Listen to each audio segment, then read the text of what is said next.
We need to start looking at this rookie class from a micro lens and start looking at these individual players. That being said, let's take a look at Sean Tucker and what he's able to do and why you should draft him in Dynasty Fantasy Football in your rookie draft. So let's wheel this back to 2021, where he rushed for 1,496 yards and 12 touchdowns. That season, he had 9 100-yard games, also had a 200-yard game mixed in there as well.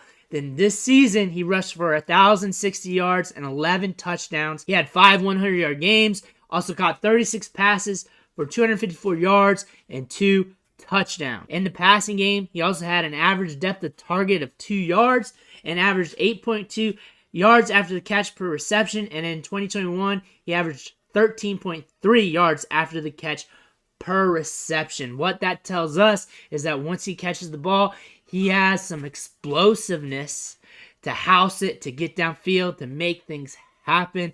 An average depth of target of 2 is very good. That means he's running routes, he's getting downfield, he's getting targets downfield.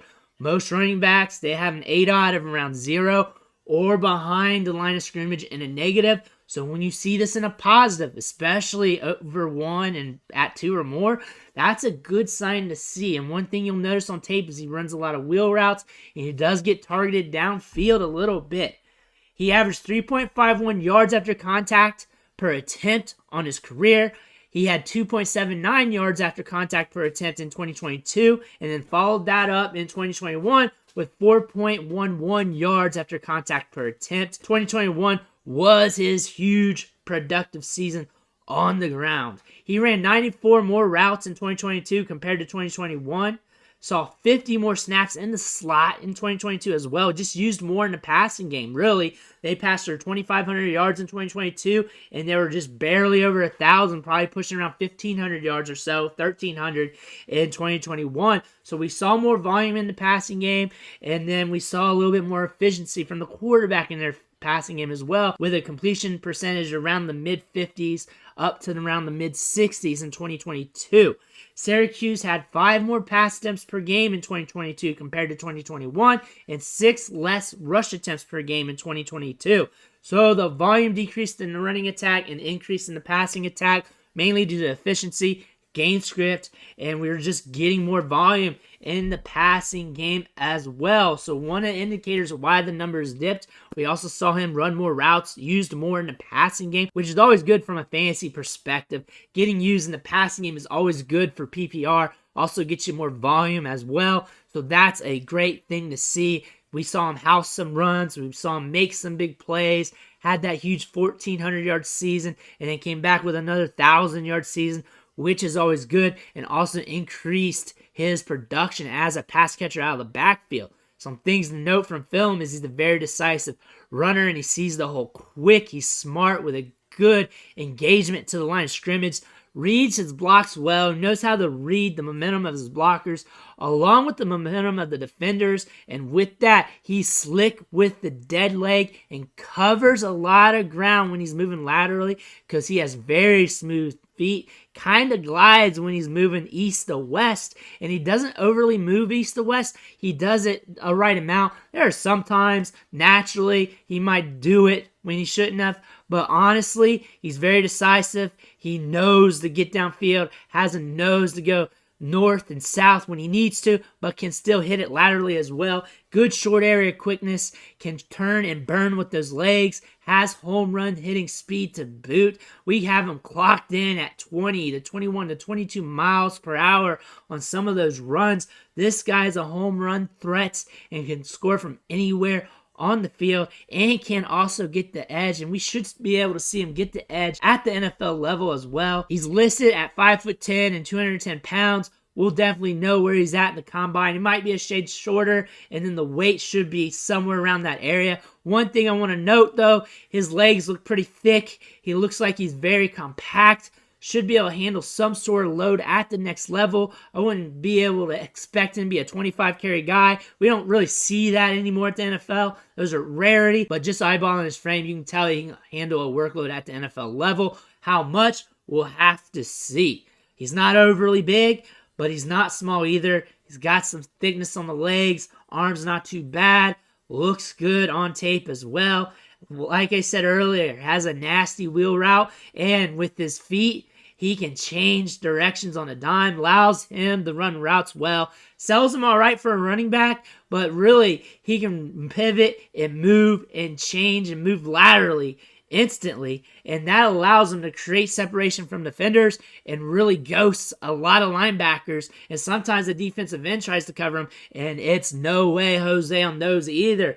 Production checks out, speed checks out, means athleticism should check out because he's got burst, he's got wiggle, can move in short areas. Draft capital should check out because running backs with these specs usually get drafted high, so as long as he doesn't fall on his face during the combine, we should be looking at a prospect getting at least top 50, top 60s, top 75 draft capital here. So probably second round, third round-ish in the NFL draft.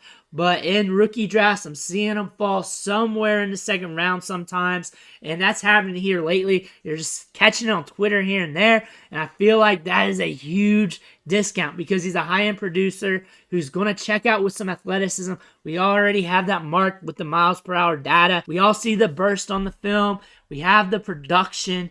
This is everything we need, and we're just waiting for the draft capital. We get that. We got a high-end running back. We got a guy who should be drafted very high in the first round, considering production, athleticism, and all the other boxes he's checking here. If he gets the draft capital, watch him jump up through the roof. I feel like second round, first round is a huge discount for a player like this because he checks a lot of boxes of a running back that should be productive at the next level. So if he gets drafted in the second round or third round, draft him up, especially if his ADP is past the 105 because it really shouldn't be considering what we're looking at. One red flag I've noticed is he doesn't have much experience blocking. This is a team that threw for about 2,500 yards. He ran 300 routes. There were a couple whiffs on tape that I've noticed. There's not that much tape on the internet these days because of copyright restrictions. But from what I found, there were a couple whiffs. But looking at the numbers, I can't say that he's good. I can't say he's bad. I can just look here. He runs a lot of routes. He's using the passing game a lot, as he should be. You look at those yards after the catch per reception. You look at him getting the yak. You should be using him in the pass game. You got a running back that runs routes and runs wheel routes well and gets targeted downfield. An average depth of target of 2. That's something that you kind of want a running back to be able to do. You're not going to keep him in the block. So that might be a red flag there, might not. If he's being used in the passing game a lot, it shouldn't matter. Just want to see where that ends up with once we get into camp, once we get more focused on that. But that's something that popped out to me. But I'm not concerned at all because I love his chops in the passing game. I love him catching the ball in the backfield. I love what he does after the catch. And what I saw from the route running, I think he would have had more caught balls this year. I think he would have been more productive if some of those passes would have been accurate. Some of them were over his head. Some of them were out of reach. And they were simple throws. He was open. He created the separation.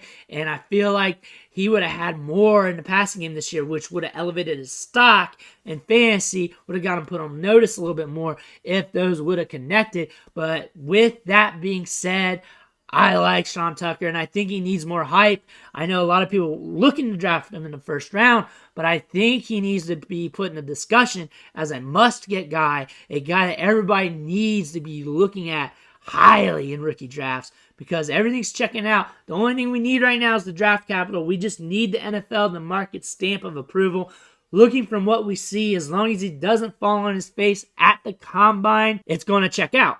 I don't see them not drafting him with a good spot here in the NFL draft. But let me know what you think about him in the comments below. Drop it like it's hot in there. Make sure you hit that subscribe button on the way out. I'm going to be talking about more players going forward so you get an idea of what they're doing and where they should be at in rookie drafts. But I want to thank you for watching, and I'll catch you on the next video.